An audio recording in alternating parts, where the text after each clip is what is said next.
Exposição dos versículos 97 ao 104. Versículo 97. Quanto amo a tua lei! Nós a amamos por sua santidade e porque ansiamos ser santos. Nós a amamos por sua sabedoria e a estudamos para sermos sábios. Nós a amamos por sua perfeição e ansiamos ser perfeitos. Aqueles que conhecem o poder do Evangelho percebem um encanto infinito na lei conforme a veem cumprida, incorporada em Cristo Jesus. Charles Haddon Spurgeon. Ele não fala de seu conhecimento, sua leitura, do que ouve, do que fala ou da prática externa da lei, mas do amor à lei. Isto é mais do que todos os anteriores. Todos eles podem existir sem que o amor exista. Mas existindo amor, não poderá haver falta de nenhum destes. Se Davi estivesse em exílio ou fuga, um homem pensaria que sua esposa e filhos, além de outros amigos, assim como seu país, teria tanto ocupado e possuído por completo seu coração, de modo que deveria haver pouco espaço para outras coisas ali dentro? Ele diria então: como amo estas coisas! Como se perturba meu coração ao pensar nelas! E preocupa-se com elas em meu grande amor por todas. Além disso, não é digno de honrosa menção o fato de que nenhuma das tribulações nas quais Davi era continuamente exercitado, assim como nenhuma de suas honras, riquezas ou seus prazeres em posse ou em esperança, no outro lado, extinguiram, esfriaram ou abateram seu amor? O próprio Cristo amava a palavra de Deus mais do que amava qualquer riqueza, pois ele, pelo cumprimento da palavra, não se submeteu às necessidades como a das raposas que tinham seus covis, as aves do céu, ninhos, mas ele não tinha onde reclinar a cabeça. E ainda que fosse o herdeiro de todas as coisas, ainda assim, ele foi ministrado por certas mulheres? Ele amava a palavra de Deus mais do que amava sua mãe, irmãos e irmãs. Sim, Cristo amava mais a palavra de Deus do que amava sua vida, pois não a entregou para cumprir a palavra de Deus? Sendo que o próprio Cristo Jesus amou a palavra mais do que todas as outras coisas, sim, mais do que sua vida, que era mais do que a vida de todos os anjos. Não havia grande razão para Davi amá-la de forma semelhante? Não tinha Davi tanta necessidade dela quanto Cristo? Thomas Stoughton. Fosse eu desfrutar do que foi concedido a Ezequias e ter 15 anos acrescidos à minha vida, seria muito mais frequente em apresentar-me ao trono da graça. Fosse renovar meus estudos, eu abandonaria aquelas bagatelas brilhantes, os historiadores, os oradores, os poetas da antiguidade, e devotaria minha atenção às escrituras da verdade. Sentar-me-ia com muito mais assiduidade aos pés do Divino Mestre, e não desejaria conhecer nada exceto Jesus Cristo e este crucificado. Esta sabedoria, cujos frutos são paz na vida, consolação na morte e salvação eterna após a morte. Isto eu investigaria, isto eu buscaria, isto eu exploraria pelos espaçosos e agradáveis campos do Antigo e do Novo Testamento. James Hervey. Quem quer que ame a salvação amará esta palavra, amará lê-la, amará ouvi-la, e aqueles que não a leem nem ouvem, sobre eles Cristo disse claramente que não são de Deus. Edwin Sandys. É a minha meditação, As Santas Escrituras não são um livro para os preguiçosos. Não são um livro que possa ser interpretado sem o Espírito Santo, por quem elas foram concebidas, e em separado dele ou por aqueles que o negam. Antes, são um campo sobre cuja superfície, se algumas vezes escolhemos, maná facilmente e sem trabalho, dado, por assim dizer, livremente às nossas mãos. Contudo, nele também, muitas porções devem ser cultivadas com dores e labor antes que produzam alimento para o proveito do homem. Este pão da vida também deve ser comido no saudável suor de nossa testa. R.C. Trench. Acho que é assim que pronuncia. Versículo 98. Os teus mandamentos me fazem mais sábio que os meus inimigos. Um homem completamente íntegro, desprovido de toda política, é um terrível enigma para os diplomatas. Eles suspeitam que ele haja com sutil duplicidade que não consegue interpretar, enquanto ele, indiferente às suas suspeitas, permanece no teor equânime de seu caminho e desconcerta todas as suas artes. Sim, a honestidade é a melhor política. Aquele que é ensinado por Deus tem sabedoria prática que a malícia não consegue fornecer ao astuto. Ainda que inofensivo como a pomba, ele também exibe mais do que a sabedoria de uma serpente. Charles Adam Spurgeon. Porque aqueles eu os tenho sempre comigo. Como um soldado na batalha jamais deve colocar de lado.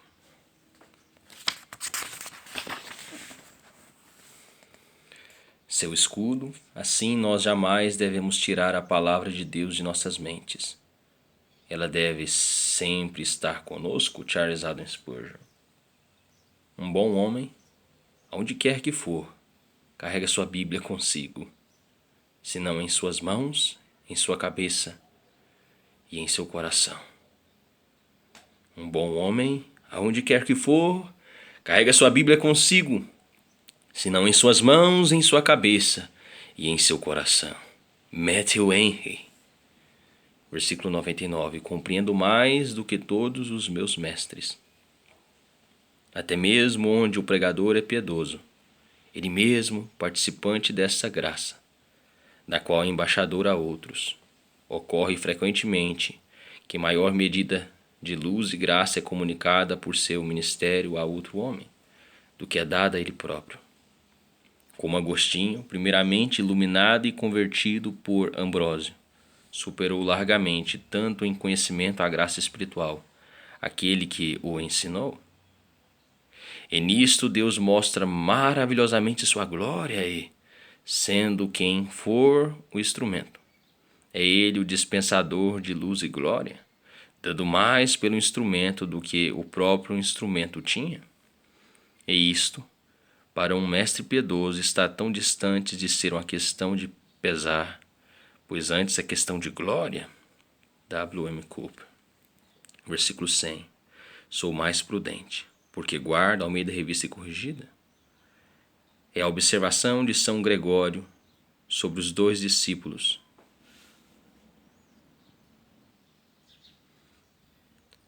São Gregório sobre os dois discípulos que, enquanto Cristo conversava ao caminhar com eles, não o reconheceram, mas ao executar um ato de hospitalidade para Jesus, a saber, partir o pão com ele, os dois foram despertados, não ao ouvi-lo, mas ao executar preceitos divinos. Portanto, quem desejar compreender, que antes se apresse em fazer aquilo que ouve. Nathaniel Hard.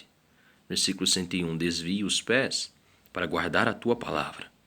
Um homem santo sabe que todo o pecado ataca a santidade de Deus, a glória de Deus, a natureza de Deus, o ser de Deus e a lei de Deus. E, por essa razão, seu coração levanta-se contra todos. Ele considera todos os pecados como os escribas e fariseus que acusaram Cristo, e como Judas que traiu Cristo, e como Pilatos que condenou Cristo, e como aqueles soldados que flagelaram Cristo. como as lanças que transpassaram Cristo. Consequentemente, seu coração clama por justiça sobre todos. Thomas Brooks. A palavra desviar nos alerta que nascemos naturalmente com nossos pés colocados no caminho de todo pecado e nele se apressam pelo ímpeto das paixões humanas. De modo que até mesmo os sábios e compreensivos precisam checar, recordar e refazer seus passos para que consigam guardar a palavra de Deus e não se tornem náufragos. E note ainda que o verbo no hebraico aqui traduzido como desvio tem significado ainda mais forte e denota: eu aguilhoei ou aprisionei meus pés.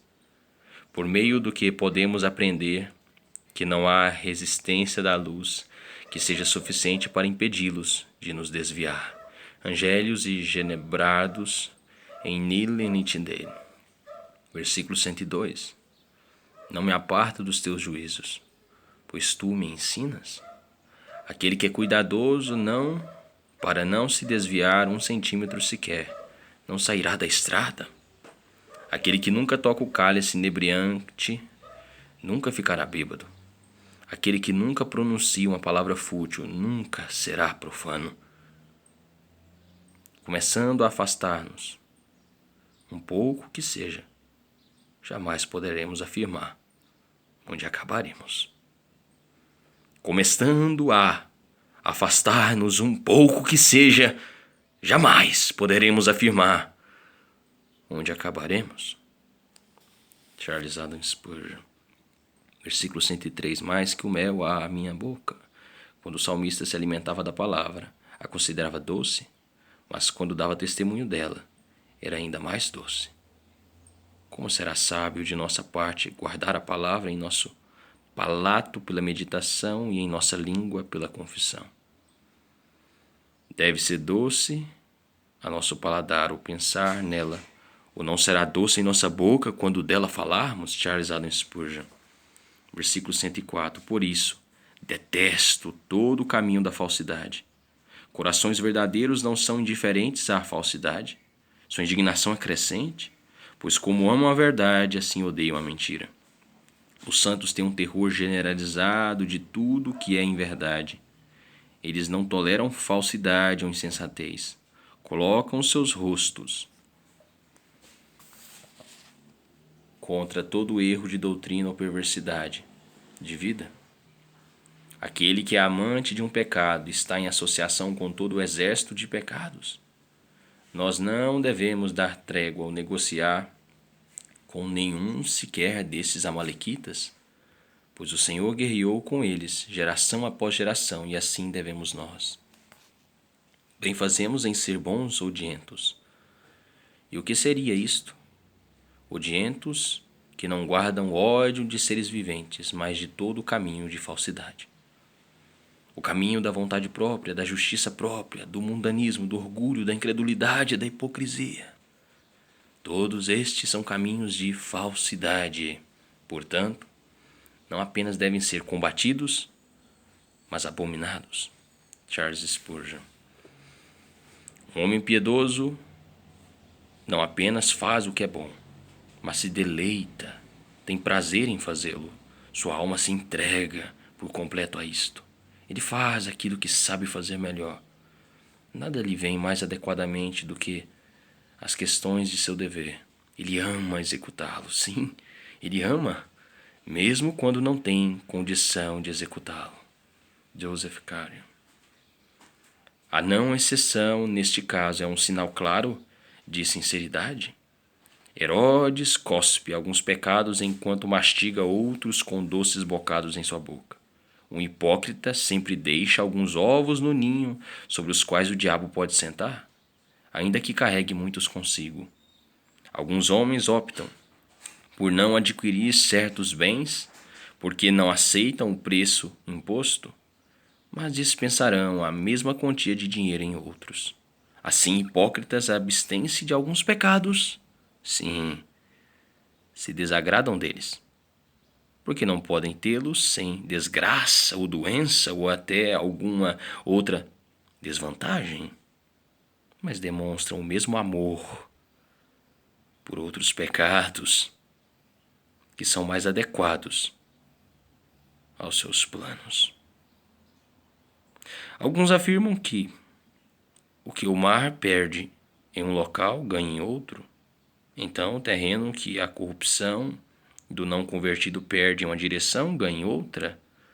Há nele uma luxúria específica que é sua favorita, algum pecado que reine, como Agag, e que deve ser poupado quando outros são destruídos. Nisto perdoe o Senhor a teu servo, disse Naamã. Agora o regenerado labuta para purificar-se de todas as poluições, tanto da carne quanto do espírito. 2 Coríntios 7:1, George Swinock. O ódio é uma afeição lancinante e assassina. Ela procura o pecado com o coração ardendo pela morte. Como um vingador busca sangue, ou seja, sangue da alma, que é derramado pelo pecado, e o sangue de Cristo que foi derramado pelo pecado. Odeia o pecado, perfeito e perpetuamente. E então você não o poupará, mas o matará no mesmo momento. Até que o pecado seja odiado, não poderá ser mortificado. Você não bradará contra ele, como os judeus bradaram contra Cristo. Crucifica-o, crucifica-o. Mas lhe demonstrará indulgência, como Davi fez com Absalão e disse: tratai com brandura o jovem, esta ou aquela luxúria, por amor de mim. Misericórdia com o pecado é crueldade com a alma. Edward Heiner. Todo pecado é uma mentira. Por ele nós tentamos enganar Deus. Por ele nós, na verdade, enganamos nossas almas. Provérbios 14:12. Não há ilusão como a insensatez de acreditar que um caminho de pecado nos conduzirá à nossa felicidade. W.S. Plumer. Exposição dos versículos 105 a 112. Versículo 105. Lâmpada para os meus pés é a tua palavra. Todos os homens deveriam utilizar a palavra de Deus de forma pessoal, prática e habitual, para que pudessem enxergar seu caminho e o que se encontra nele. Charles Spurgeon. Tudo o que todos nós queremos não é ver maravilhas que nos aturdam e sermos arrebatados em visões estáticas e esplendores, mas uma pequena luz na escuridão e no caminho atribulado que precisamos percorrer. Uma lâmpada que queimará constante e beneficamente iluminando a obra que precisamos executar. As estrelas são infinitamente mais sublimes, meteoros infinitamente mais formidáveis e deslumbrantes, e a lâmpada, reluzindo em um local escuro, está infinitamente mais próxima de nossas necessidades práticas. D. Expositor.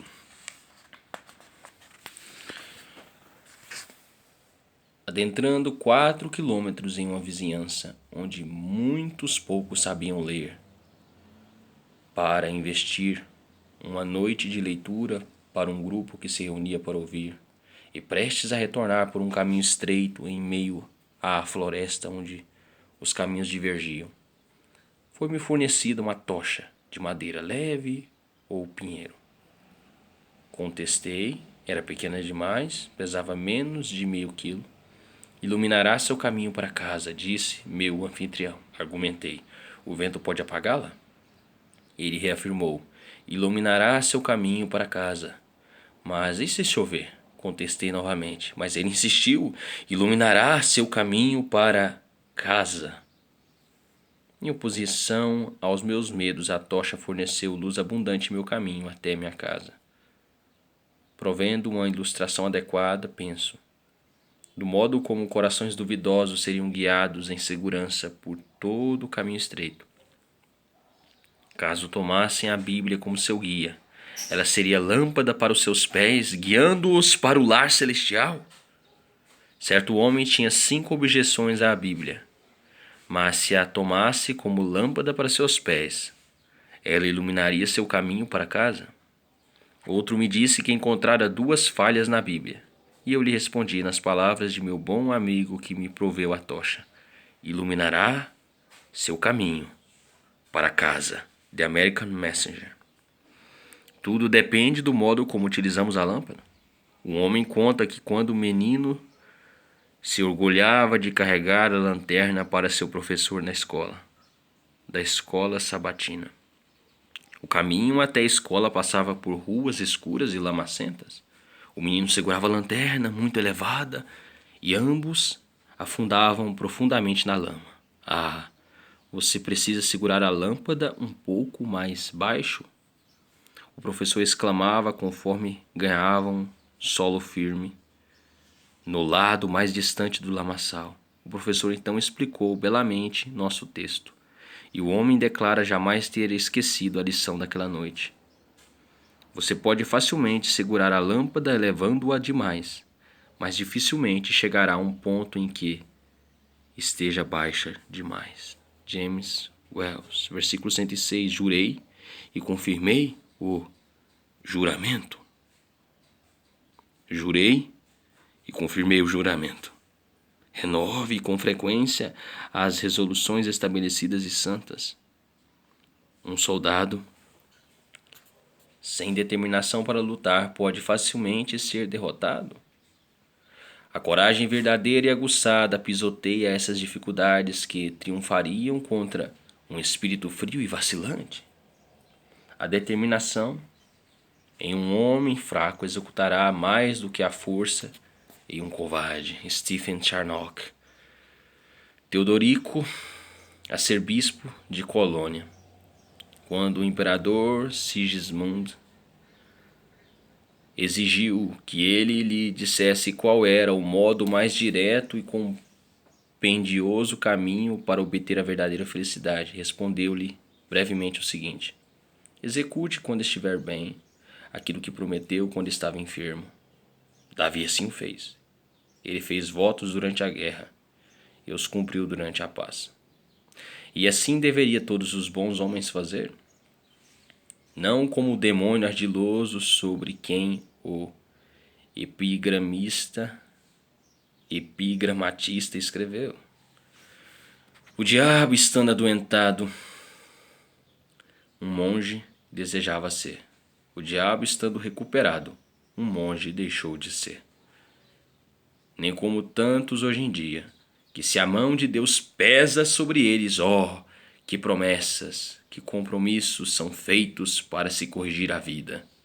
Como se assemelham ao mármore contra a chuva. Parecem suar e derreter, mas ainda mantêm sua dureza. Deixe que o cajado seja retirado de suas costas, ou a saúde restaurada, e então, à medida que os seus corações forem restaurados, seus votos morrerão. Tudo é esquecido? Não. Muitas vezes a queda é tão grande que se tornam muito piores do que jamais foram anteriormente. John Spencer. Versículo 107. Vivifica-me, Senhor, segundo a tua palavra. O Senhor prometeu, preparou e proveu esta bênção de vida, renovada para todos os seus servos que o aguardam. Charles Haddon Spurgeon. Versículo 109. A minha alma está de contínuo nas minhas mãos, Almeida Revista e Corrigida. Ele vivia em meio ao perigo, precisava lutar continuamente por sua existência, escondendo-se em cavernas ou contendendo em batalhas. Este é um estado muito desconfortável e penoso, e os homens são suscetíveis a pensar em qualquer recurso. Em qualquer recurso justificável pelo qual possam pôr fim a tal condição. No entanto, Davi não se voltou para encontrar segurança no pecado, pois diz: todavia não me esqueço da tua lei. Disse que todas as coisas são válidas no amor e na guerra, mas o homem santo não pensava assim. Enquanto carregava a sua vida em suas mãos, ele também carregava a lei em seu coração. Charles Haddon Spurgeon. Ele tinha sua alma em suas mãos, pronto para entregá-la no momento em que Deus a tomasse. E isso deve ser observado. Não há tribulação que possa estar pronta para tomar a vida dos filhos de Deus, quando eles estão dispostos a entregá-la. Como Elias saiu de sua caverna para encontrar-se com o Senhor, e Abraão colocou-se à porta de sua tenda para falar com o anjo. Assim a alma do piedoso se coloca à porta do tabernáculo deste corpo para remover quando o Senhor ordenar. Ao passo que a alma do perverso recua, escondendo-se, como Adão entre os arbustos, e é retirada do corpo à força, como foi com a alma daquele mundano. Esta noite te pedirão a tua alma, mas eles nunca sacrificam suas almas deliberadamente ao Senhor. William Cooper. Caso alguém carregue nas mãos um recipiente frágil, feito de vidro ou qualquer outro material semelhante, cheio de um licor precioso, especialmente se a mão for fraca ou se, por outras causas, os perigos forem ameaçadores, dificilmente essa pessoa poderá evitar o quebrar do recipiente e o desperdiçar do licor. Tal é a condição de minha vida que eu, confrontado por vários inimigos, carrego como se estivesse em minha mão, e que, portanto, é exposta a tal perigo, considerando que eu tenho continuamente a morte presente diante de meus olhos, minha vida presa ao fio mais delgado que há. Andreas Rivetos. Agostinho, neste ponto, confessa habilidosamente que não compreendia o que Davi queria dizer ao afirmar que tem sua alma em suas mãos. Mas Jerônimo, outro dos antigos, nos ensina que é um hebraísmo, que significa um estado de extremíssimo perigo. Os gregos também o utilizaram em um provérbio afirmando a mesma coisa. J. Cario. Versículo 110. Armaram ciladas contra mim os ímpios. Homens perversos são realmente indiferentes ao modo como podem destruir um bom homem? Eles não o consideram mais do que considerariam um coelho ou um rato.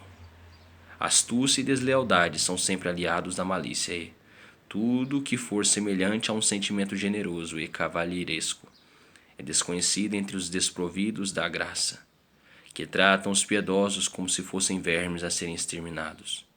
Charles Spurgeon. Eles o chamam de ímpios, o que significa 3 coisas. Primeiro, eles executam perversidade. Segundo, eles amam fazê-lo. Terceiro, eles perseveram nisto. William Cooper. No comer, ele coloca diante de nós a glutonaria.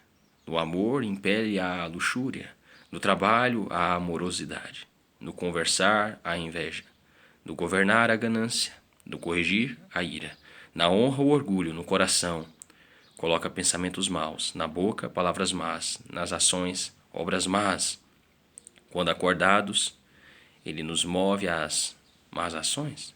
Quando dormindo, a sonhos imundos. Girolamo Savonarola. Armam ciladas contra mim os ímpios, contudo, não me desvio dos teus preceitos. O lançar da isca não fere o peixe, se ele não abocanhar. Thomas Watson. Versículo 111. Me constituem o prazer do coração.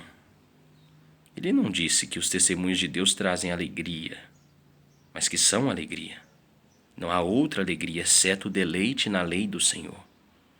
Para todas as outras alegrias, o rei afirma: sobre a gargalha és louca, e sobre a alegria, o que é que fazes? Eclesiastes capítulo 11. A verdadeira alegria é a confiança que temos no céu. É o tesouro da alma e, portanto, deveria se armazenar em um local seguro. E não há lugar seguro neste mundo onde colocá-la. Abraham White. Versículo 112. Induz o coração. O profeta, para definir brevemente o que significa servir a Deus, alega que aplicou não somente suas mãos, olhos ou pés no guardar dá.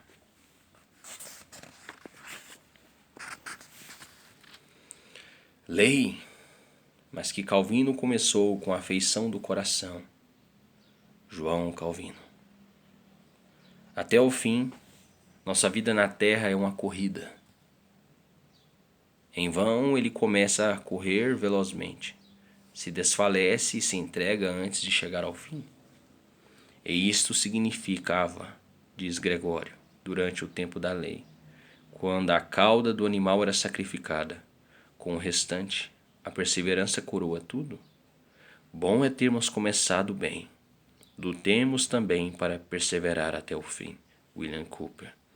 Exposição dos versículos 113 a 120.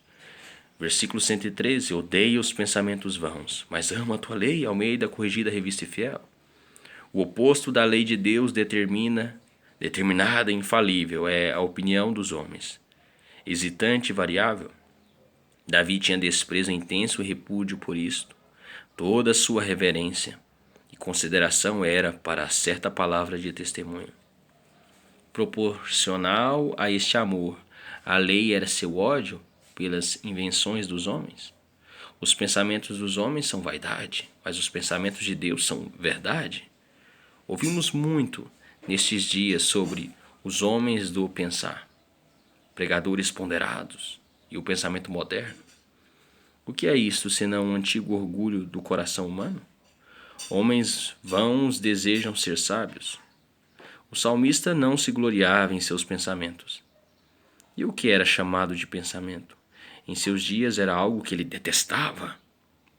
Quando o homem pensava no que considera o melhor, seus pensamentos mais elevados estão tão abaixo daqueles da revelação divina, como a terra está abaixo dos céus. Charles Spurgeon. A vaidade de seu coração era um fardo para ele. Uma nova criatura é tão cuidadosa contra a perversidade na mente ou no coração como na vida. Um homem piedoso deseja ser mais puro aos olhos de Deus do que aos olhos do homem. Ele sabe que ninguém, exceto Deus, pode ver o deambular de seu coração ou os pensamentos de sua cabeça. Contudo, ele é tão cuidadoso para que os pecados não se ergam, quanto é para que não irrompam. Stephen Charnock. A mente carnal acolhe e se deleita em permanecer nestas imaginações congeniais e em consolar-se com indulgências propícias. Quando a oportunidade de outra gratificação não é apresentada ou quando um homem ousa não cometer a transgressão específica, mas a mente espiritual recua diante delas. Tais pensamentos se intrometerão de tempos em tempos, mas não são bem-vindos. São angustiantes e imediatamente expulsos. Enquanto outras questões da palavra de Deus são armazenadas prontamente para ocupar a mente de modo mais proveitoso e agradável durante as horas de lazer e retiro. Não há melhor teste de nosso caráter verdadeiro do que o efeito habitual de pensamentos vãos em nossa mente. Ou os amamos e satisfazemos, ou os abominamos e vigiamos e oramos contra eles. Thomas Scott. Toda aversão possível ao mal não é suficiente, mas é exigido de nós o perfeito ódio contra todos os tipos e graus de pecado. David Dixon. Pensamentos vãos. A palavra é usada para as opiniões dos homens e pode ser aplicada a todas as opiniões heterodoxas, doutrinas humanas, heresias condenáveis. Tais são inconsistentes com as perfeições de Deus. Derrogam de sua graça e da pessoa e dos ofícios de Cristo. Além disso, são contrárias à palavra e são, portanto, rejeitadas e abominadas por bons homens. John Gill. Pensamentos vãos. Hebraico, seafim, hesitar. Desculpe o meu hebraico. Hesitar entre duas opiniões. Ver 1 Reis 18:21. Portanto, significa dúvidas céticas. Christopher Wordsworth. Mas amo a tua lei. Estudiosos que amam aprender martelarão continuamente em uma ou outra noção que possa avançar seu progresso e com grande ganância a acolchetarão como ferro com sua estimada magnetita.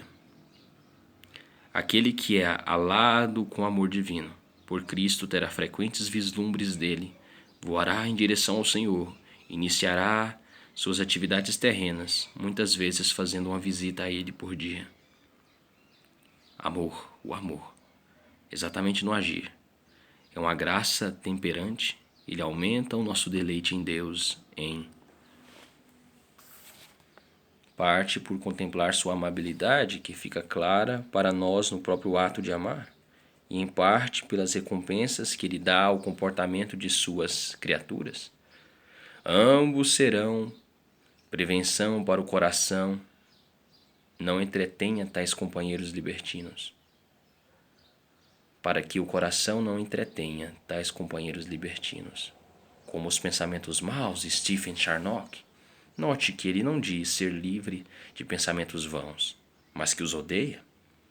Ele não aprecia sua companhia mais do que alguém aprecia um bando de ladrões que invadem sua casa. William Gurnall. Versículo 114. Na tua palavra eu espero. De todos os ingredientes que adoçam o cálice da vida humana, não há um mais rico e poderoso do que a esperança. Sua ausência amarga a porção mais adocicada. Sua presença alivia o lamento mais profundo. Cerque-me de todas as alegrias que a memória pode despertar, ou cuja posse pode outorgar. Sem esperança não seria suficiente. Na ausência da esperança, há tristeza nas alegrias passadas e presentes. Tristeza no pensamento de que o passado é passado e de que o presente está também passando. Mas ainda que arranquem de mim todas as alegrias que o passado ou presente podem conferir, sua manhã brilha reluzente de esperança. Alegro-me em meio ao meu lamento. Dentre todas as atarefadas forças motrizes que movem esta terra fervilhante, a esperança é a mais atarefada. É o bálsamo mais doce que alivia os nossos pesares, o raio mais reluzente que doura nossos prazeres. A esperança é o rebento mais nobre, o primogênito, o último filho sepultado do homem que prevê e antecipa. Sem ela, o gado sem raciocínio pode se contentar em meio à abundância presente. Mas sem ela, o homem que medita não conseguirá ser verdadeiramente feliz. William Grant. Versículo 115. Apartai-vos de mim, malfeitores. Como se ele tivesse dito, não fale mais sobre isso. Poupe seu fôlego. Estou decidido em meu percurso. Eu jurei e estou firmemente determinado. Eu jurei e estou firmemente determinado a guardar os mandamentos de meu Deus. Eu jurei e estou firmemente determinado a guardar os mandamentos de meu Deus. Com auxílio de Deus, ali me manterei.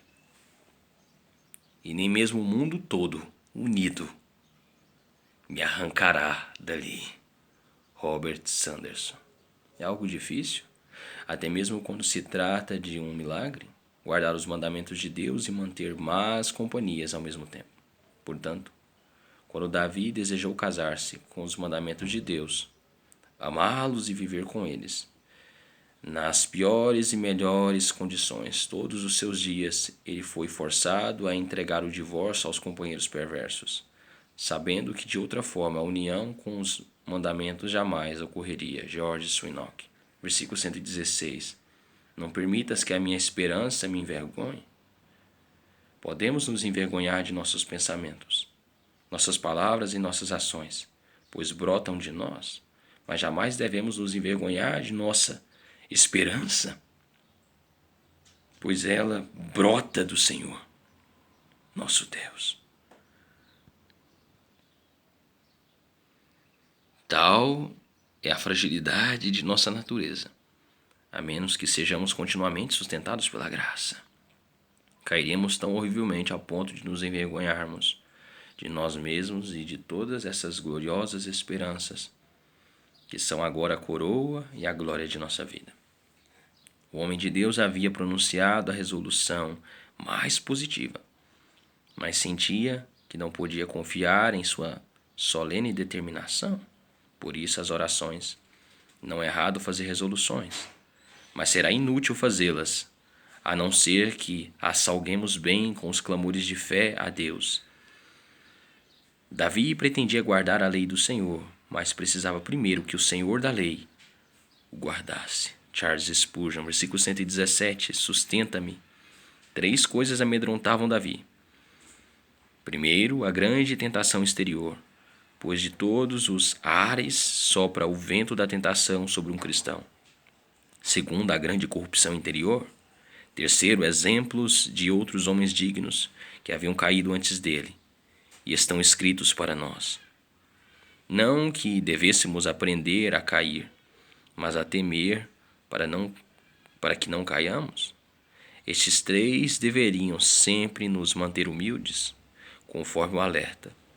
Aquele, pois, que pensa estar em pé, veja que não caia. William Cooper.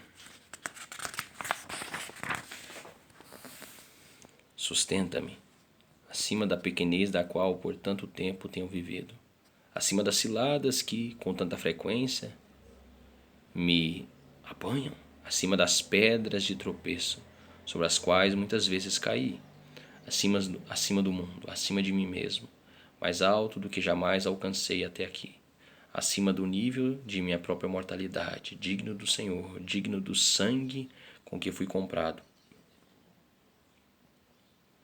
mais próximo do céu, mais próximo do Senhor, sustenta-me. Digno do Senhor, digno do sangue com que fui comprado, mais próximo do céu, mais próximo do Senhor, sustenta-me. Não há elevação como a do estado de humilhação, algumas vezes por meio da disciplina severa para animar o coração, fortalecê-lo e tomá-lo independentemente de coisas externas.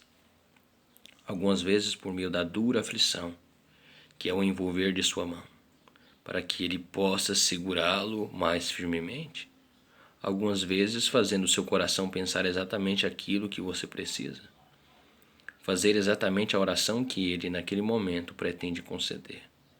Algumas vezes aparentando ter deixado e abandonado você, enquanto que ao mesmo tempo, como a mulher Ciro-Fenícia, ele está concedendo o desejo de apegar-se ao fato de que ele pode conceder ainda mais no final. James Vaughan. Versículo 118. Porque a falsidade é a astúcia deles. Eles a chamam de política da perspicácia, mas a completa falsidade será tratada como tal. Homens comuns a chamam de diplomacia, mas o homem de Deus chama a espada de espada e declara ser falsidade. E nada menos, pois sabe que assim é vista aos olhos de Deus.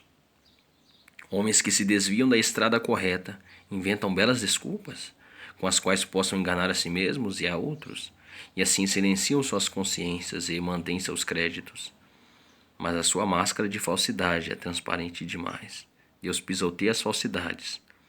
Elas são somente adequadas para serem relegadas por seus pés e esmagadas no pó.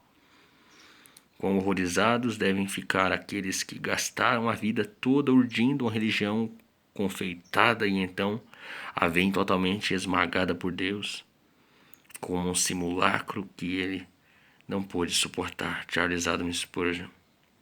Aqui ele não se refere ao engano por meio do qual os perversos enganam outros, mas àquele por meio do qual enganam a si mesmos. E este é dúplice. Primeiro, porque procuram algo bom no pecado, o que o pecado promete enganosamente, mas nunca encontrarão. Segundo, porque bajulam-se a si mesmos com a prepotência vã de que escaparão do julgamento, que certamente os alcançará. William Cooper. Versículo 119. Rejeitas como escória todos os ímpios da terra. Se até mesmo um bom homem sente a necessidade de afastar de si os malfeitores, muito mais deve o santo Deus triuno afastar os ímpios. Charles Spurgeon. Porque eles são assim caracterizados. Porque aqui eles florescem, seus nomes serão escritos no chão. Jeremias 17:13. Seus corações e mentes estão no mundo. Mateus 6, versículo 19, versículo 20. Faz parte de sua estrutura natural ser mundano. Eles somente saboreiam as coisas do mundo. Mateus 6, versículo 19, versículo 20. Faz parte de sua estrutura natural ser mundano. Eles somente saboreiam as coisas do mundo, priorizando honra e grandiosidade. Estes são os unum magnum deles. Aqui está seu prazer e aqui está sua porção, sua esperança e sua felicidade. Um filho de Deus busca por outra herança imortal e não corrompida. Thomas Manton. Versículo 120. Arrepia-se-me a carne com temor de ti. Em lugar de exultar por quem havia caído no desprazer de Deus, ele se humilha. O que lemos e ouvimos com relação aos julgamentos de Deus sobre os perversos deveria nos colocar em, primeiro, reverência à sua terrível majestade diante dele maravilhados? Quem pode se colocar diante deste santo Senhor Deus? 1 Samuel 6:20. 2. Segundo, temor, para que não o ofendamos e nos tornemos detestáveis, despertando a sua ira. Bons homens precisam ser coibidos do pecado pelos terrores do Senhor, especialmente considerando que o julgamento começa na casa de Deus e os hipócritas são descobertos e rejeitados como escória. Matthew Henry. Exposição dos versículos 121 a 128. Versículo 123. Desfalece-me os olhos à espera da tua salvação. Ele planteou, esperou e vigiou, desejando a mão salvadora de Deus. E estes exercícios comprovaram os olhos de sua fé até que estivessem quase prontos a desistir. Charles Haddon Spurgeon. Às promessas de Deus, ele se comprometeu e enquanto aguardava o cumprimento delas, contemplando com extremo afã a palavra da justiça de Deus, ele coloca em palavras o sentimento desesperador. Desfalece-me os olhos à espera da tua salvação. Oh, que tenhamos tais desejos calorosos e inquietos por essa grande salvação que operará a vitória contra todos os nossos inimigos espirituais e nos capacitará a bradar triunfantemente por toda a eternidade no nome de nosso onipotente libertador. John Morrison. Versículo 124. Ensina-me. Davi tinha Naamã e Gage, os profetas, e além deles tinha também os levitas comuns para ensiná-lo. Ele lia a palavra de Deus diligentemente e meditava na lei dia e noite. Mas ele reconhecia que tudo isto nada era, a menos que Deus o ensinasse. Outros mestres falam aos ouvidos, mas Deus fala ao coração. Paulo pregou a Lídia, mas Deus abriu o seu coração. Oremos por esta graça. William Cooper. Versículo 126. Já é tempo, Senhor, para intervires, pois a tua lei está sendo violada. Oh, que haja outro Pentecoste, com todas as suas maravilhas para revelar o poder de Deus aos contraditores e fazê-los ver que há Deus em Israel. A miséria do homem, seja por necessidade ou pecado, é oportunidade para Deus. Quando a terra era sem forma e vazia, o Espírito veio e se moveu sobre a face das águas. Não veria o Senhor agora que a sociedade está retornando a um caos semelhante? Quando Israel no Egito foi reduzido ao ponto mais baixo, aparentemente a aliança seria inválida.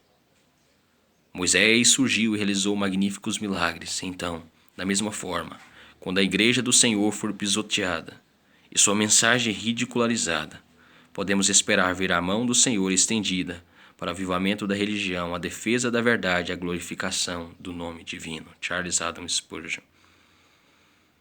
Poderia haver mais desesperança em uma embarcação à deriva no meio do mar? Ou poderia uma tripulação clamar com mais frenesi por alguma brisa benéfica do que deveriam clamar aqueles que comandam a igreja do Deus vivo? Não agindo Deus, certamente não haverá nada diante da igreja senão a perspectiva de completa frustração e derrota. Maior é o mundo do que a igreja, se Deus não estiver nela. Mas estando Deus nela, ela não será abalada. Que Ele a socorra e o quanto antes. Algumas vezes o sono do mundo e também da igreja é tão profundo que pode ser interrompido somente pela ação do vento, fogo ou terremoto, que fizeram o profeta estremecer à entrada da caverna e sem os quais a voz que seguiu, tão calma, baixa e meiga, teria perdido muito de seu poder de comoção e sujeição. Quando a sociedade se entorpecer com o cálice sedutor do mundanismo e as vozes que vêm da eternidade forem desprezadas, se não completamente ignoradas, até mesmo o terror ganha uma missão misericordiosa. O coração frívolo e superficial dos homens precisa se tornar sério, seus ídolos precisam ser quebrados, seus ninhos precisam ser apedrejados ou arremessados das árvores onde foram feitos com tanto cuidado e ele precisa ser ensinado que, se esta vida é tudo, não passa de um fantasma e escárnio. A igreja acredita em seu credo, ela o escreve, o estabelece, canta sobre ele, defende-o, mas crê nele, pelo menos com fé que gera entusiasmo em si mesma ou respeito do mundo? Não teria as verdades que formam os símbolos sistematizados da igreja se tornado pontos a serem debatidos ou sustentados em lugar de poderes vivos? Elas não estariam embalsamadas com reverência supersticiosa na arca da tradição, eternamente apreciadas pelo que foram e fizeram? Mas não fica esquecido de que, se são verdades, não estão mortas e não podem morrer. Não podem morrer. Elas são verdades agora ou jamais foram verdades? Estão vivas agora ou jamais viveram? O tempo não pode tocá-las, nem a opinião humana, ou a morosidade da igreja ou a incredulidade, pois são emanações da essência divina, que imbuídas de sua própria vida não deteriorável, elas não são maquinário que possa se tornar antiquado, obsoleto e substituído por invenções melhores. Elas não são métodos de política forjados para condições que são transitórias e com eles se dissipam. Elas são cadafalsos em que outra e mais elevada verdade deve ser erigida de era em era. Elas são como ele, que é o fim de nosso colóquio, Jesus Cristo, o mesmo ontem, hoje e eternamente. Não há uma delas sequer que, se a fé que despertam fosse apenas proporcional a seu valor intrínseco, não vestiria a igreja com um novo e admirável poder? Mas o que seria esse poder se essa fé as abarcasse todas? Seria a ressurreição dos mortos, Enoque Meló. Já é tempo para intervires. Assim como quando o ataque de alguma enfermidade se torna mais severo. Você se apressa ao médico para que ele possa agir rapidamente, antes que seja tarde demais e ele não possa fazer bem algum. Então, quando o profeta vê pelo Espírito Santo a rebelião do povo, sua luxúria, prazeres, engano, fraudes, cobiça, embriaguez, ele corre em busca de novo auxílio em Cristo, aquele que ele sabia ser o único capaz de remediar tais pecados. Implora que ele venha e não aceita atraso. Ambrósio em Nile Nitindele. A infidelidade nunca foi tão sutil, ofensiva, admissível, talvez tão bem sucedida como nos dias em que vivemos. ela abandonou o terreno da vulgaridade, rudez e devassidão e se entrincheirou nas elevadas alturas do criticismo, filosofia e até mesmo da própria ciência. Ela permeia em extensões temerosas nossa literatura popular, depositou-se nos charmes da poesia para lançar seus feitiços sobre a mente coletiva. Esforçou-se para enredar-se na ciência, pouco familiarizada com o estado de opiniões nesta nação, que não sabe que ela é desposada por uma grande porção da mente cultivada desta geração. Já é tempo, Senhor, para intervires, John Angel James. Mas nossos pecados já estão maduros, sim, maduros e podres. A medida de nossas iniquidades está cheia até a borda. Indubitavelmente, nossa terra está profundamente submersa na iniquidade. Nossas línguas e obras se posicionaram contra o Senhor, para provocar os olhos de sua glória, para provocar os olhos de sua glória. O pesar de nosso semblante testifica contra nós, Isaías 3, do versículo 8 ao 9. Sim, declaramos nossos pecados como Sodoma. Não os escondemos. O brado de nossos pecados é excessivamente atroz. Seus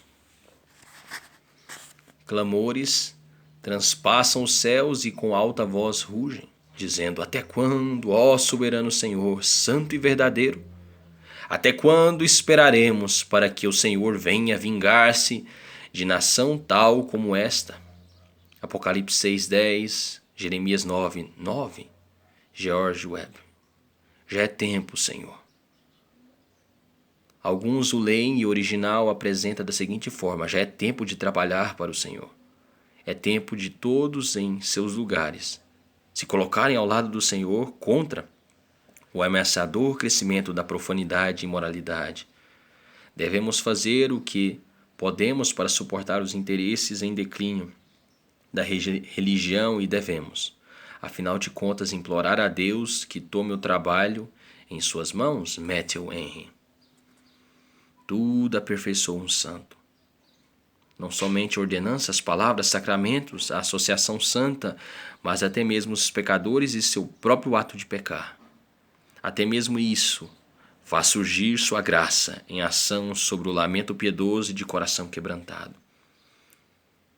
Um santo veleja com qualquer vento, assim como os perversos se ofendem com as melhores coisas.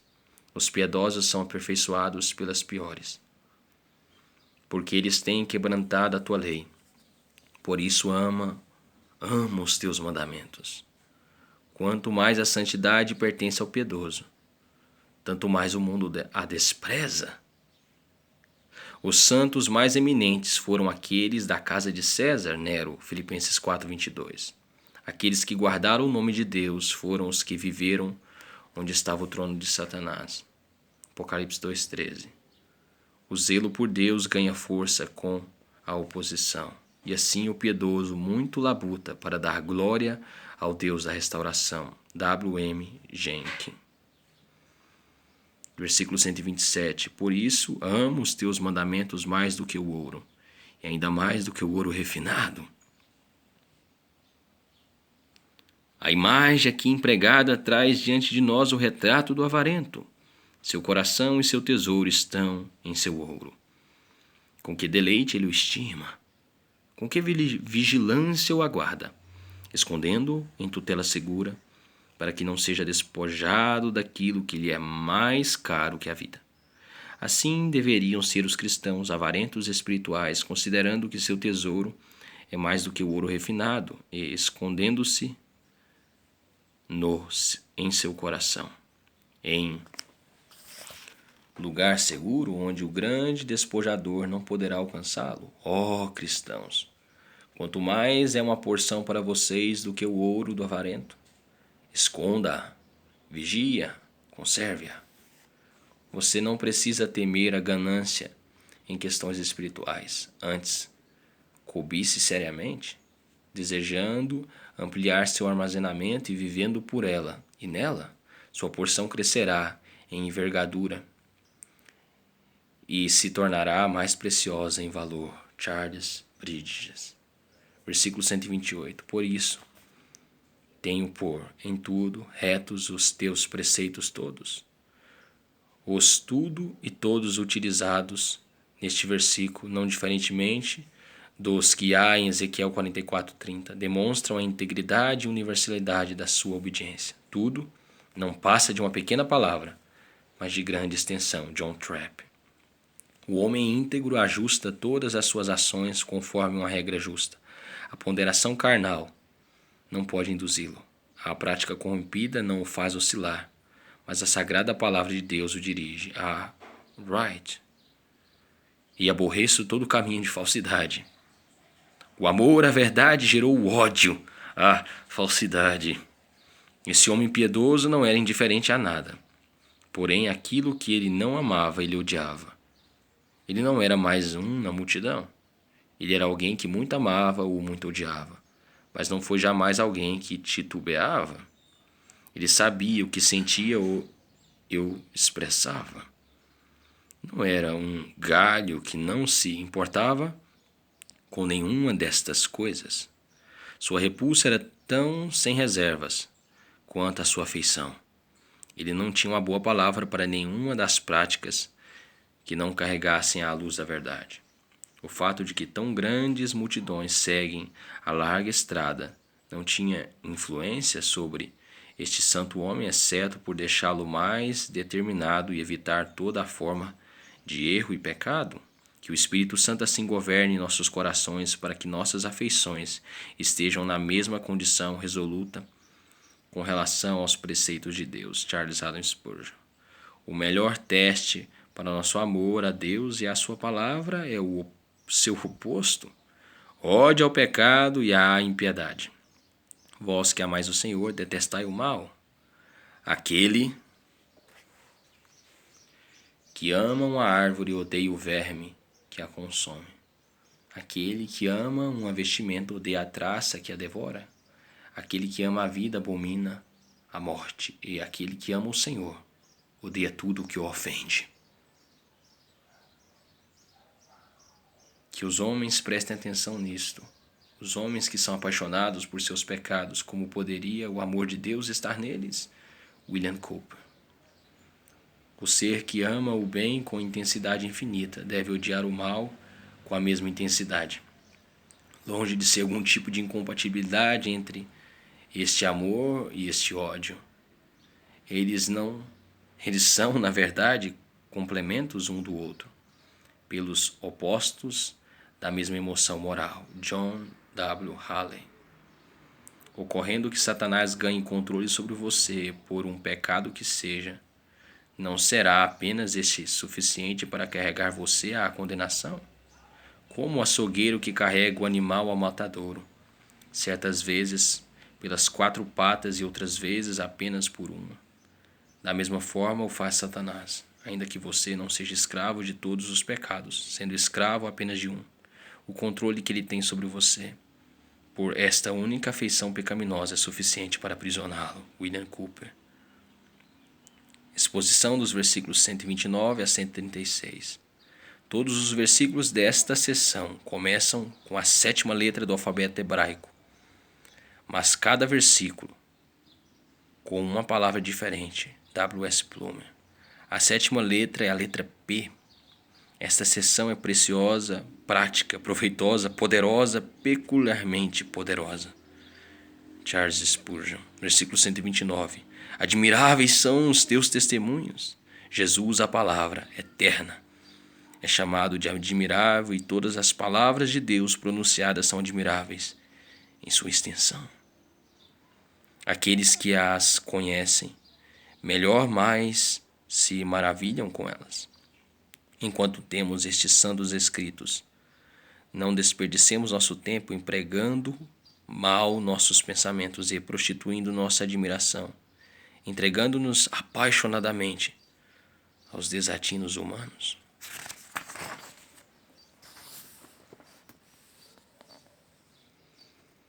E nos maravilhando com trivialidades humanas. Geold Orne. Por isso, a minha alma os observa. Alguns homens se maravilham com as palavras de Deus e as utilizam para sua especulação. Mas Davi foi sempre prático e, quanto mais se admirava, mais obedecia. Charles Haddon Spurgeon. Davi disse: por isso, a minha alma os observa. E por que agir assim exclusivamente por considerá-los admiráveis? Pode alguém ser proficiente em qualquer arte que considere reduzida e a desaprove? Aprecie este livro de Deus acima de todos os outros livros. Thomas Watson. Versículo 130.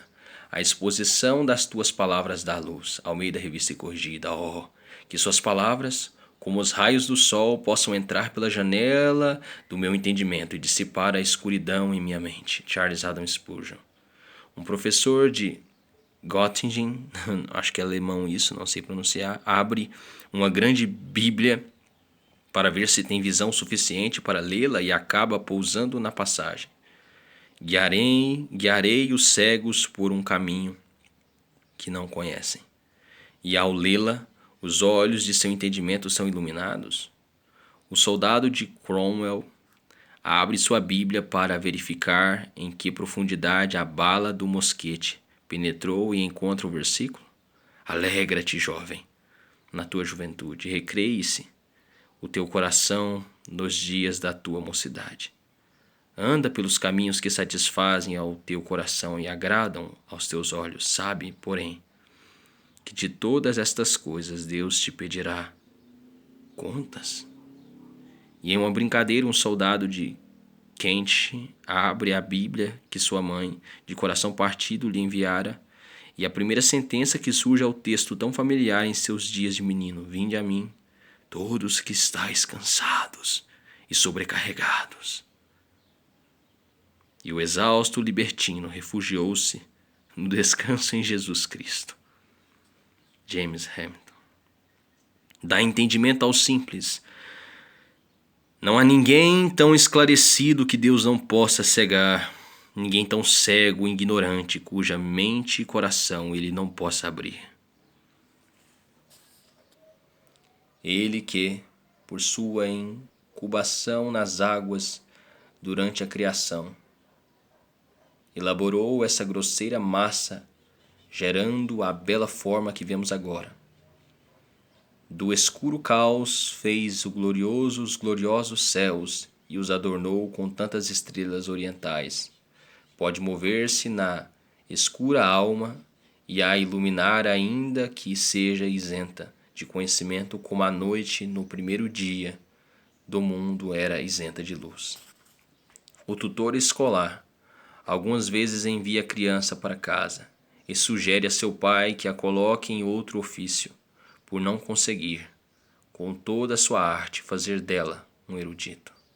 Mas se o Espírito de Deus for o tutor, você aprenderá, ainda que seja um estúpido. A entrada das tuas palavras dá luz, dá entendimento aos simples. Tendo a alma passado a fazer parte da escola do Espírito, pouquíssimo tempo depois se torna um especialista. William Gurnall. Versículo 131. Abro a boca e aspiro. Uma metáfora retirada de homens em meio a chamas e sufocados pelo calor, ou daqueles que perdem o fôlego ao seguir aquilo que desejam alcançar. A metáfora anterior expressava a veemência de seu amor, a outra a sinceridade de sua busca. Ele era como um homem ávido por fôlego, sugando o ar fresco. Thomas Manton. Versículo 132. Volta-te para mim. Se um olhar nosso para Deus tem eficácia salvadora, o que não devemos esperar de um olhar de Deus para nós? E tem piedade de mim. O olhar de Cristo para Pedro foi um olhar de misericórdia, e todos os olhares do Pai Celestial são do mesmo tipo. Se ele olhasse com severa justiça, seus olhos não nos suportariam, mas olhando em misericórdia, ele nos poupa e abençoa. Charles Spurgeon.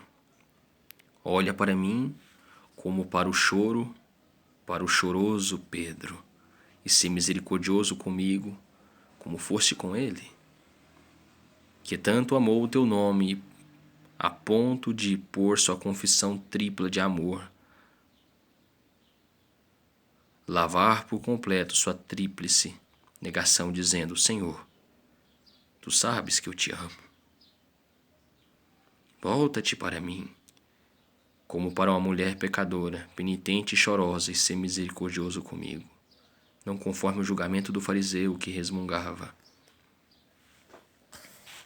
contra ela, ou como Judas que se indignou com ela, mas perdoando-me, como fizeste com ela, porque muito amou, dizendo-me também: a tua fé te salvou, vá em paz. Nil en Nichindel. Senhor, considerando que nosso olhar para ti geralmente é tão insignificante, frio, distante, de modo que não causa impressão alguma em nosso coração, tu condescendes continuamente e olhas para nós com misericórdia e poder? Garante-nos que tal olhar nos trará a razão e toca-nos com sensibilidade e contrição na lembrança daquele pecado, da incredulidade e desobediência que perfuraram as mãos, os pés, o coração de nosso tão amado Senhor e Salvador, Charles Bridge, segundo costumas fazer aos que amam o teu nome. Deus teve um filho sem pecado, mas ele nunca teve um filho sem tristezas. O Senhor açoita todo filho a quem recebe.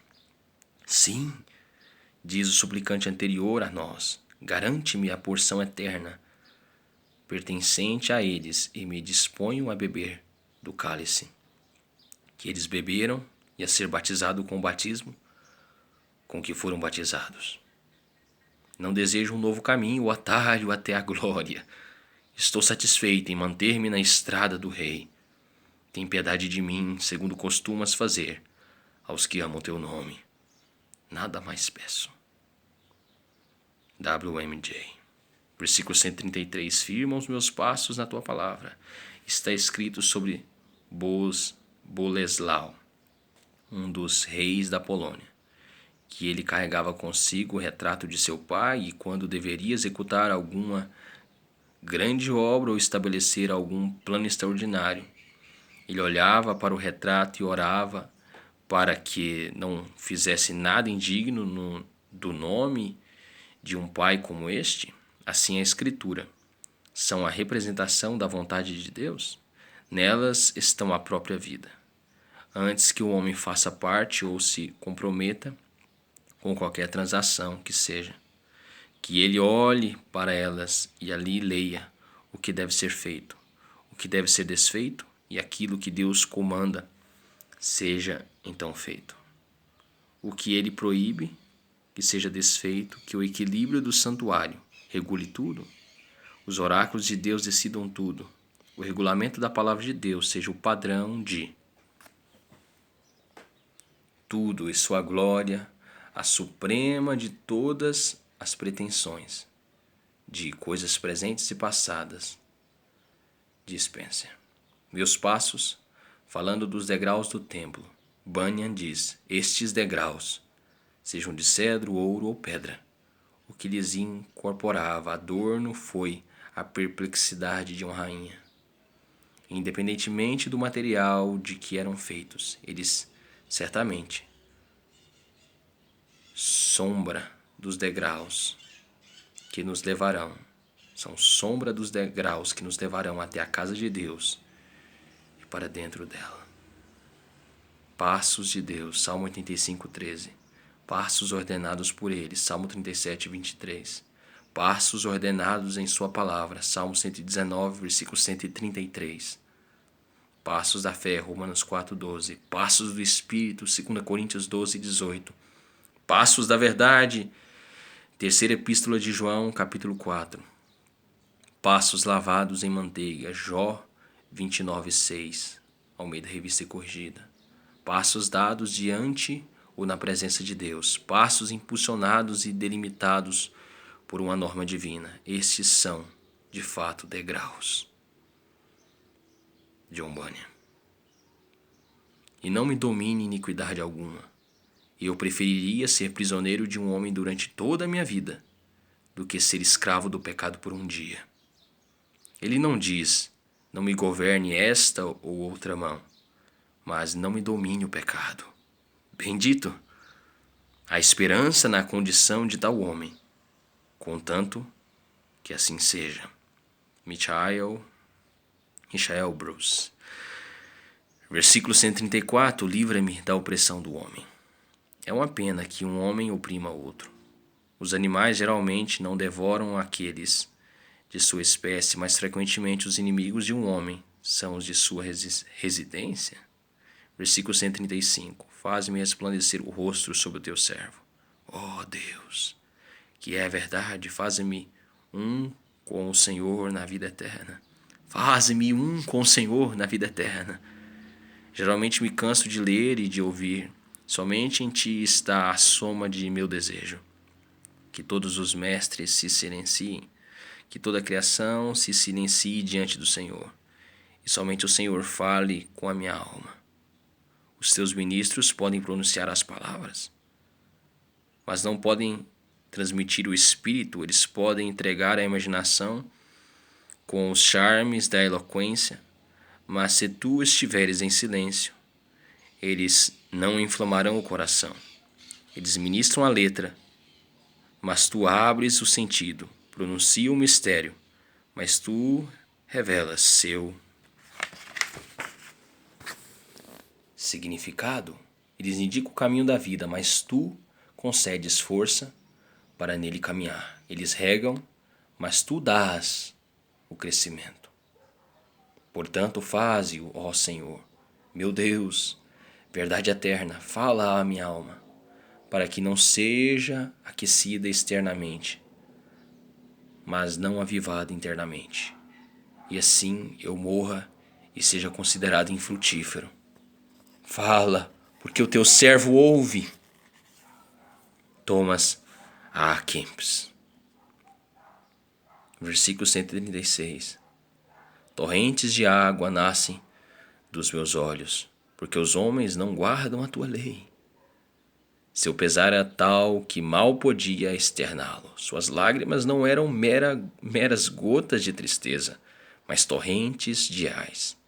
Nisto ele se assemelhou ao Senhor Jesus, que contemplou a cidade e pranteou por ela, e semelhantemente ao próprio Jeová, que não tem prazer na morte daquele que morre, mas em que se volte para ele e viva. O homem que se entristece pelos pecados de outros é um cristão maduro? No versículo 120, sua carne tremia à presença de Deus, e aqui parece derreter e escoar em torrentes de lágrimas. Ninguém é tão afetado pelos aspectos celestiais como aqueles que muito se dedicam ao estudo da palavra e não por ela ensinados sobre as coisas verdadeiras e essenciais. Os homens carnais têm medo da força bruta e pranteiam perdas e cruzes, mas os homens espirituais sentem temor santo do próprio Senhor e, acima de tudo, lamentam quando veem a desonra lançada em seu santo nome. Senhor, que eu lamente apenas o pecado. Somente diante de ti desejo, como espero, constante pranteador ser. Também porque meus olhos não guardam a tua lei. Alguns podem prantear. O olho é a entrada e a saída de grande quantidade de pecado, e, consequentemente, deve ser o olho pranteador. Ou antes, eles, ou seja, meus adversários. Salmos 119, versículo 139. Note que os pecados dos pecadores são as tristezas dos santos. Nós devemos lamentar aquilo que não podemos consertar, que não podemos reparar. Matthew Henry. Aquele que age com desdém ao ver uma cobra rastejando até alguém terá muito mais medo quando esta vier em sua direção. Em nossos próprios pecados, temos a vantagem da consciência, flagelando a alma com remorso e vergonha. Em lamentar os pecados de outros, temos apenas o motivo do dever e da obediência. Aqueles que voam adiante, impulsionados pelo amor, em direção à valentia e à façanha, certamente lutarão em casa, impulsionados pelo amor por sua própria segurança. Thomas Menton. De tal forma, o caráter do povo de Deus é uniformemente representado, não meramente como aqueles que são livres, mas como aqueles que suspiram e gemem por causa de todas as abominações que se cometem no meio da cidade. Ezequiel 9:4. E quem não vê que vasta esfera ainda se apresenta em todos os lados para o exercício irrestrito da compaixão cristã? O espetáculo revoltante de um mundo apostatado de Deus, de multidões divertindo-se com a destruição eterna, como se o Deus do céu fosse um homem para que minta, é certamente suficiente para forçar rios de águas dos corações daqueles que se preocupam com sua honra. Que quantidade de pecados acende como nuvem diante do Senhor, originados em um único coração. Acrescente o conjunto de um vilarejo, uma cidade, um país, um mundo diariamente, todas as horas, todos os momentos. Bem, poderão os rios de água erguer-se até uma maré transbordante, pronta para romper suas barreiras. Charles Bridges. Os vícios dos religiosos são a vergonha da religião. Contemplar esta situação fez os mais decididos defensores de Cristo derreterem-se em lágrimas. Davi era um destes grandes valorosos do mundo. Sem correspondente em seus dias, contudo ele lamenta. Ainda garoto, ele despedaçou um urso, resgatou uma ovelha matando um leão, frustrou um poderoso gigante que desafiou todo o exército de Deus. Ele, como um furacão, suportou e massacrou os seus inimigos diante de si, e agora ele, como uma criança ou uma mulher, cai em lamento? Sim. E ouviu o nome de Deus blasfemado, viu seus santos ritos profanados, seus estatutos vilipendiados e violência praticada contra a pura castidade desta santa virgem, a religião. Isto colocou o coração deste valente em lágrimas. Torrentes de água nascem de meus olhos. Thomas Adams. Eu vou continuar a exposição do versículo 137 em diante. Eu acredito que no próximo vídeo eu acabe o Salmo 119. Tenha todos um bom dia. Fé e tulipes para todo mundo e Deus é bom. Deus é bom.